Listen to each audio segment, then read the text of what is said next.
બજાર જેવી એકદમ ટેસ્ટી આલુ સેવ બનાવવા માટે 400 ગ્રામ બટેટાને બાફીને ઠંડા કરી લેવાના છે અને ઝીણી ખમણીથી ખમણીને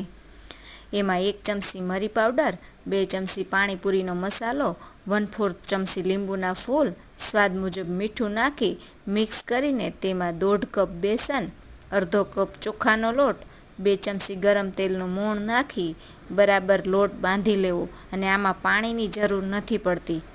પછી લોટના 2 ભાગ કરી હાથને પાણીવાળો કરી સારી રીતે મસળી લેવો અને લોટને સેવના મશીનમાં ભરી લેવો અને ગરમ ગરમ તેલમાં આલુ સેવ પાડી લેવી અને તેનો ચટપટો ચેવડો બનાવવા માટે શિંગદાણા અને દાળિયાની દાળને તળી લેવી અને લીમડાના પાન અને સૂકા મરચાંને તળીને એક બાઉલમાં લઈ તેમાં ચાટ મસાલો, લાલ મરચું પાવડર, દળેલી ખાંડ નાખીને મિક્સ કરી લેવું અને આલુ સેવ નાખી દેવી। સબસ્ક્રાઈબ